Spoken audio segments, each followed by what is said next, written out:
post-match press conference. We have head coach Pascal Jansen.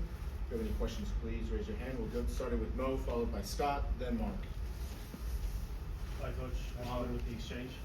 Can we just get your feedback on the goalkeeper situation coming out of the box? We had a similar situation versus Orlando, and that goalkeeper just got a straight red. Ironically, it's two Canadian goalkeepers. Is it something with Must be something in Canada. Yeah. A bigger 18-yard maybe? Maybe it's 20 yards in Canada. Yeah. Can I ask you the question? You have the screen. We have the game itself. I looked up the big screen for a second. It's close, but I don't know what the TV said, but apparently the VAR said it was inside.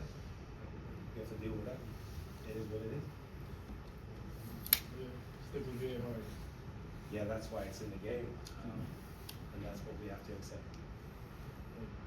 Scott? Hey Coach, how are you? Scott Schertzen, Stream Play Soccer. Hi, Scott. Tough loss today, granted, but one of the high points obviously is Agostino Hayden.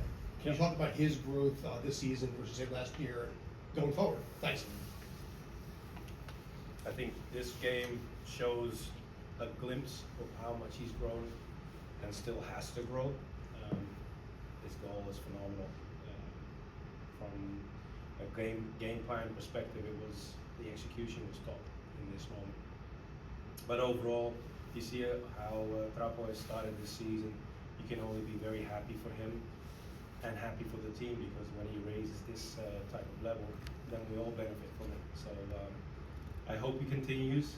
He deserves the rest now for a couple of days, and then we'll focus and reset, getting ready for the next game again. But his progression is something that I'm very proud of, but it's not finished. Mark? Hey Coach, Mark Radigan, Hudson River Blue. Hi, Mark. Another big performance from Nico, especially from that set piece. We've seen Max Morales and Nico stand amongst those set pieces, and he's been the main set piece taker. But I'm curious just to hear what your thoughts from Nico's performance from today, and just how he's continuing to develop as the squad's number 9 through these first 5 games. Yeah, well, I think the game today speaks for itself. You play against one of the best teams in the league, reigning champions, and if you see through this dead ball situation how he can bring us back into the game, because we had I would say a little nervous start, first 5-10 minutes, and then when Nico brings us back on the scoreboard like he did, that's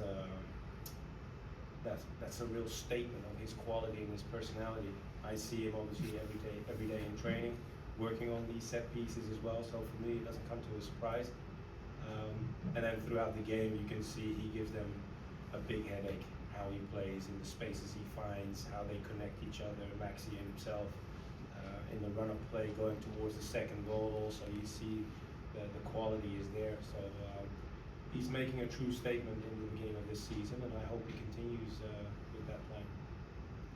Christian, Justin, Matt. Hey Pascal, Christian Arnold with the New York Post back here. Hi. When we had talked on Friday, one thing you had mentioned was sort of the needing to learn lessons from last season, and Yeah. how this team can in particular really turn a game on a dime. Right. When it comes to going forward now against Inter Miami, and even just looking forward the rest of the season, what lesson do you take away from this match, and in particular, I guess, how do you, because it seems like this one played out a little bit similarly, where one mistake and it flipped on a dime. How do you, I guess, correct that? Is it a thing that the players have to do? Is it something tactically? What do you do to kind of address this ongoing issue in particular with this team? I think it depends on which moment you define as a mistake, because as I said just now, the start of the game was a little nervous from our side. I don't know why, because that's not something that happens a lot in our games. But then again, coming back from a goal down that early the way we did, and then trying to get more control in the game, and especially in the second half, where we have more control of possession than we did in the first half, which was something that we said to each other during the break. And coming back from a goal down and going up 2-1, that is, in my opinion, a big statement in a game like this. However, that's why I said to you just now, what do you define as a mistake? Is that the second goal, which comes off Nico, or is that the third goal? Because I said to my guys in the dressing room just now, if you give this guy 10 of these crosses and ask him to finish like he did, if he gets one on goal, I think we should be clapping our hands because it's a brilliant goal, obviously, so you have to respect that as well. Looking at the goal from our perspective, so to Kevin in that moment also, slightly off, just a few yards too much inside, so you can't make the physical contact in the challenge, which allows this guy to either determine to get it back in the middle or go for goal. And unfortunately, he did the last bit. Justin? Hey coach, Justin Egan, the outfield. Hi, Justin. This is the second straight home game where the away team controlled more possession than you. Is that a concern for you? Not at all. Matt?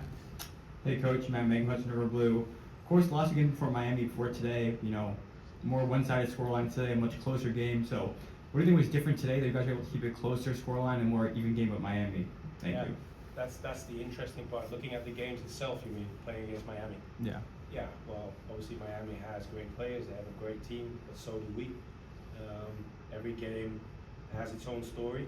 Something I mentioned going into this game as well. If you go back to game one, my first game in the MLS that we played in Miami, obviously they went down a man.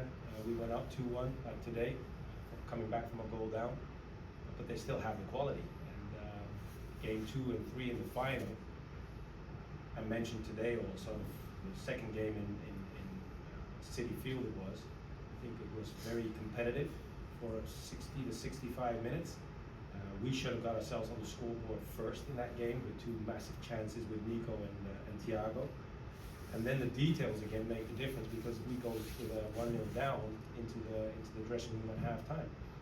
The final itself, we get punished for one movement in behind by Allende, great finish, but we get back into the game just before the break.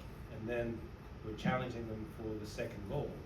And obviously when they make the third in a game like that, that's tough when you know 2 goals down, or 2 goals behind, to come back from that in a game like we played in the final. But again, it was like 70 minutes in that final that we were very close to each other, and then always, as today, the details will make the difference. And unfortunately, today is a good reflection of that as well. Thank you, everybody.